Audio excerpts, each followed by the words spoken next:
আপনাদেরকে আমি থাম্বলাইন দেখাচ্ছি। এই যে থাম্বলাইন, এখানে লেখা আছে যে আমি নাকি বলেছি নাউজুবিল্লাহ যে প্রধানমন্ত্রীর জেলে যেতে হবে, আবু তহার নতুন ভবিষ্যৎবাণী। কোনোদিন আমার লেকচারে এমন কথা শুনেছেন? আমার অডিয়েন্স লক্ষ লক্ষ ভিউয়ার্স আছেন, বাংলাদেশে আছেন না? কোনোদিন আমার মুখ থেকে এমন রাষ্ট্রবিরোধী কথাবার্তা শুনেছেন? আমি তার নাম পর্যন্ত কোনো উচ্চারণ করেছি? এই ইউটিউবারের কাজ কি জন্যে? Because of your views. 90K views, 12 দিনের মধ্যে 90,000 মানুষ এটা দেখেছে।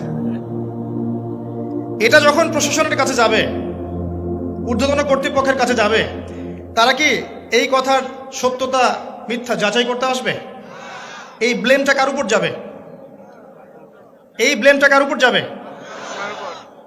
এই ব্যক্তি উম্মার উপকার করলো না ক্ষতি করলো? এখন আপনি বলেন যে এ ধরনের মিডিয়ার সাথে আমার কি করা উচিত? নিজেই বলেন।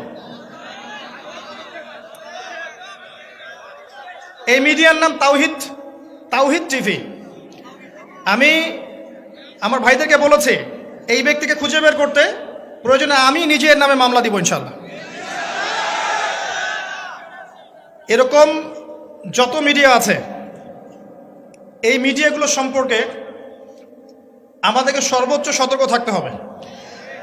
এদের এজেন্ডা হচ্ছে উম্মার নক্ষত্রগুলো যেন দিন দিন হারিয়ে যায়, এই এজেন্ডা বাস্তবায়ন করার জন্য কাজ করছে এরা।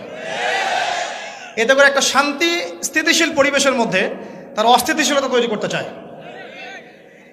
পরীক্ষিত মিডিয়াগুলো বাদ দিয়ে অন্য কোনো মিডিয়া এরপর থেকে আমি আর কোনোদিন অ্যালাউ করবো না ইনশাআল্লাহ।